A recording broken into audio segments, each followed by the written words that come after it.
Assalamualaikum warahmatullahi wabarakatuh. Perkenalkan, nama saya Anita Nur Latifah, NIM 129. Di sini saya akan menjelaskan tentang manajemen kelas. Yang pertama yang harus diketahui adalah pengertian dari sebuah manajemen. Manajemen adalah mengelola atau menyelenggarakan. Manajemen kelas adalah segala usaha yang dilakukan mewujudkan terciptanya suasana kelas yang efektif dan kondusif. Selanjutnya saya akan menjelaskan tentang tujuan dari manajemen kelas. Yang pertama adalah sebenarnya tujuan manajemen kelas itu sudah ada di dalam tujuan pendidikan. Jadi tujuan manajemen kelas adalah yang pertama terwujudnya situasi kelas yang baik dan kondusif, terwujudnya motivasi siswa untuk semakin belajar dan pembelajaran secara. Di sini saya akan menjelaskan tentang tujuan manajemen kelas menurut Mundasir pada tahun 2011. Yang pertama adalah mewujudkan situasi kondisi kelas baik sebagai lingkungan belajar maupun sebagai kelompok belajar yang kondusif. Yang kedua adalah menghilangkan berbagai hambatan yang dapat menghalangi terwujudnya kondisi belajar. Hambatannya seperti apa? Misalnya seperti kurangnya fasilitas atau kondisi kelas yang tidak kondusif. Yang ketiga adalah menyediakan atau memfasilitasi serta peralatan pembelajaran yang dilakukan. Tujuannya di sini untuk melengkapi fasilitas. Assalamualaikum warahmatullahi wabarakatuh. Saya di sini akan menjelaskan tentang elemen yang ada dalam manajemen kelas. Untuk memahami kelas lebih mendalam, perlu dipahami terlebih dahulu elemen-elemen yang ada dalam kelas. Nah, elemen tersebut terbagi menjadi 3. Yang pertama adalah elemen yang dapat diobservasi, yang kedua elemen yang tersembunyi, dan yang ketiga adalah elemen inti. Yang pertama adalah elemen yang dapat diobservasi. Elemen yang dapat diobservasi tersebut mencangkup yang pertama adalah penggunaan ruang kelas. Kelas yang digunakan oleh guru dan siswa dalam proses kegiatan belajar mengajar harus dimaksimalkan penggunaannya. Nah, penggunaan kelas tersebut dapat terwujud dari bagaimana pengaturan tempat duduk siswa, penggunaan dinding-dinding kelas untuk sumber belajar atau karya siswa, dan sebagainya. Beberapa hal yang harus diperhatikan dalam penggunaan ruang kelas. Yang pertama, seperti bentuk dan ukuran kelas, terus ukuran dan bentuk mejanya seperti apa, terus rasio siswa dalam kelas, serta rasio siswa dalam kelompok. Yang kedua adalah penggunaan waktu. Nah, elemen waktu ini menjadi dasar kapan pembelajaran itu dimulai dan diakhiri. Dalam penggunaan waktu, guru sebaiknya itu mengatur waktu pembelajaran dengan baik dan dapat dituangkan dalam bentuk RPP, yaitu alokasi waktu. Dan yang ketiga adalah kegiatan belajar dan mengajar atau biasa disingkat dengan KBM, yaitu merupakan wujud dalam aktivitas belajar siswa seperti siswa melakukan eksperimen, guru mendemonstrasikan suatu alat peraga, dan kegiatan belajar sebagainya. Yang nomor 4 adalah komunikasi dan interaksi. Nah, sejatinya ruang kelas itu kan adalah tempat menarik dan bukan tempatnya sunyi, sehingga untuk mewujudkan hal-hal tersebut perlu adanya komunikasi dan interaksi yang baik antara guru dan siswa. Dan yang kelima adalah suasana. Nah, elemen suasana ini dapat diamati dan diterjemahkan seperti gaduh, kondusif, aktif, pasif, dan lainnya. Dan yang terakhir adalah fasilitas dan alat-alat belajar. Nah, fasilitas dalam kelas itu dapat berupa kelengkapan kelas seperti meja, papan tulis, kursi, dan yang lainnya. Sedangkan fasilitas lain seperti sumber belajar dan materi pembelajaran dalam buku. Yang kedua adalah elemen yang tersembunyi. Elemen yang tersembunyi ini yaitu elemen yang tidak dapat diamati secara langsung, berbeda dengan elemen yang dapat diobservasi. Elemen yang tersembunyi ini mencangkup yang pertama adalah faktor individu pada diri seorang siswa, baik dari segi afektif dan dari segi kognitifnya. Yang kedua adalah faktor siswa dari kelompok yang bisa berupa kondisi sosial dan psikologinya. Sedangkan yang ketiga adalah pengaruh dari pergaulan siswa, baik ketika dia di sekolah maupun di luar sekolah. Dan yang ketiga adalah elemen inti. Nah, elemen inti ini menjadi ciri khas yang utama, yang penting dan terpenting dalam pengelolaan kelas atau manajemen kelas. Yang pertama adalah time and space.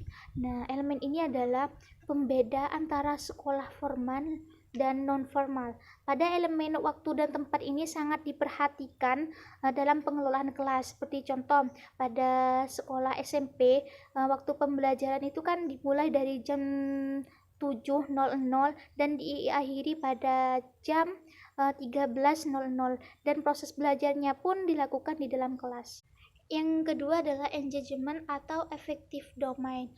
Kan sudah dikatakan tadi bahwa kelas merupakan tempat yang menyenangkan untuk belajar. Nah, oleh karena itu, guru harus mampu membangkitkan suasana pembelajaran yang kondusif dengan memperhatikan sisi afektif atau emosional dari siswa.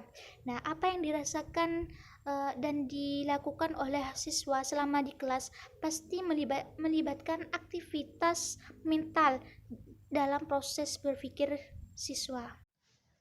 Assalamualaikum warahmatullahi wabarakatuh. Nama saya Firda Quratul Aini, NIM 147 sebagai pemateri 3. Di sini saya akan menerangkan mengenai prinsip dalam pengorganisasian manajemen kelas. Secara umum, faktor-faktor yang memengaruhi manajemen kelas dibagi menjadi dua, yaitu faktor internal dan faktor eksternal. Faktor internal berhubungan dengan emosi, pikiran, dan perilaku siswa, sedangkan faktor eksternal berkaitan dengan jumlah siswa dalam kelas, suasana lingkungan belajar, dan lain sebagainya. Dalam rangka memperkecil gangguan-gangguan atau masalah-masalah yang terjadi dalam pengelolaan atau manajemen kelas, dapat digunakan prinsip-prinsip manajemen kelas. Prinsip-prinsip manajemen kelas yaitu yang pertama yaitu hangat dan antusias. Sikap hangat akan sangat dapat dimunculkan apabila seorang guru mau dan mampu menjalin ikatan emosional kepada peserta didiknya. Contohnya, tidak segan untuk menyapa peserta didik terlebih dahulu, membuka komunikasi pada peserta didik, dan lain sebagainya. Sedangkan dalam antusias, di sini guru harus mampu memotivasi siswa atau peserta didik agar mau melakukan serangkaian kegiatan belajar guna mencapai tujuan pembelajaran yang sudah ditetapkan. Yang kedua yaitu tantangan. Kemampuan guru dalam memberikan tantangan kepada peserta didik dapat meningkatkan semangat belajar dari peserta didik tersebut. Dalam hal ini dibutuhkan kemampuan atau kecakapan dari seorang guru sebagai manajer kelas dalam mengemas pembelajarannya sehingga dapat memunculkan perasaan tertantang pada diri peserta didik. Yang ketiga yaitu bervariasi.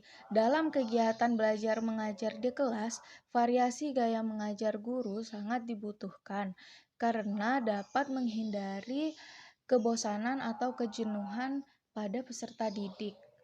Nah, jika peserta didik sudah merasa jenuh atau bosan, maka ilmu yang disampaikan tidak akan diterima secara maksimal. Oleh karena itu, guru harus menguasai berbagai variasi gaya mengajar. Yang keempat yaitu keluasan. Luas dalam Kamus Besar Bahasa Indonesia dapat diartikan sebagai sesuatu yang pantas, menarik, tidak canggung, tidak kaku, dan mudah menyesuaikan.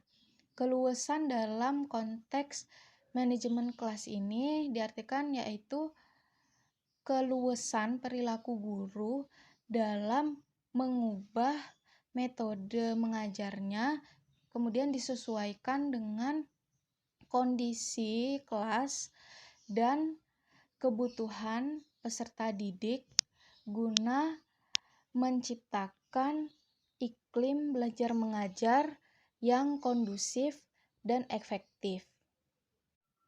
Yang kelima yaitu penekanan pada hal-hal yang positif. Penekanan pada hal-hal yang positif dapat diartikan yaitu penekanan yang diberikan oleh guru terhadap perilaku positif peserta didik. Contohnya yaitu komentar-komentar positif yang diberikan oleh guru kepada peserta didik yang berperilaku baik. Nah, sehingga di sini dapat memunculkan perasaan percaya diri akan kemampuan peserta didik tersebut dikarenakan komentar positif yang sudah diberikan oleh gurunya. Yang keenam yaitu penanaman disiplin diri. Tujuan akhir dari kegiatan manajemen kelas ini adalah menjadikan peserta didik dapat mengembangkan kedisiplinan dalam diri sendiri sehingga terciptanya kondisi atau iklim belajar yang kondusif di dalam kelas. Nah, mendidik kedisiplinan pada peserta didik tidaklah dalam waktu yang singkat, melainkan sepanjang waktu. Salah satu metode yang paling efektif dalam penanaman kedisiplinan ini adalah metode keteladanan. Jadi, guru harus bisa menjadi model bagi peserta didiknya dengan memberikan contoh yang baik atau positif. Sekian yang dapat saya sampaikan, kurang lebihnya mohon maaf. Wassalamualaikum warahmatullahi wabarakatuh. Assalamualaikum warahmatullahi wabarakatuh. Saya Ervina Arisatul Hasanah, NIM 135 sebagai pemateri terakhir. Di sini saya akan menjelaskan tentang kegiatan dalam manajemen kelas. Ada beberapa kegiatan yang perlu dilaksanakan oleh guru dalam manajemen kelas. Yang pertama yaitu mengecek kehadiran siswa. Guru hendaknya memperhatikan keberadaan siswa apakah sudah siap dalam melakukan proses pembelajaran. Kemudian guru melakukan presensi agar guru mengetahui apakah siapa saja yang tidak masuk pada hari itu. Yang kedua yaitu mengumpulkan, memeriksa dan menilai hasil kerja siswa.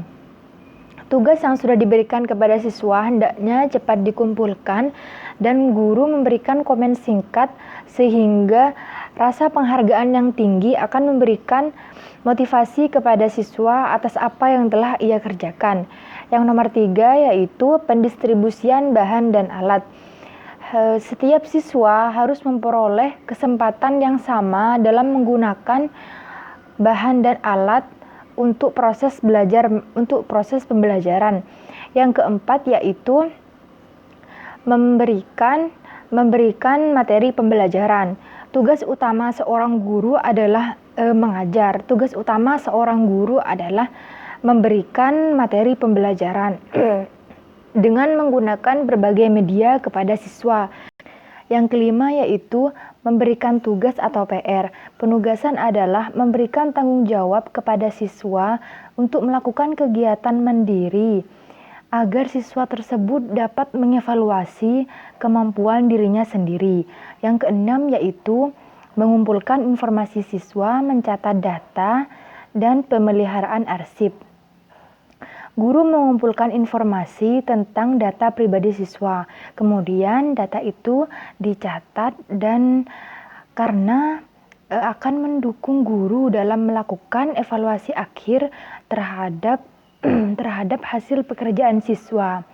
Arsip-arsip kegiatan kelas disimpan sebagai tanggung jawab bersama sehingga dapat memberikan informasi kepada guru maupun siswa. Selanjutnya, saya akan memaparkan hasil wawancara yang telah kelompok kami lakukan kepada guru kelas 1 SDN Polagan 1 Kabupaten Pamekasan.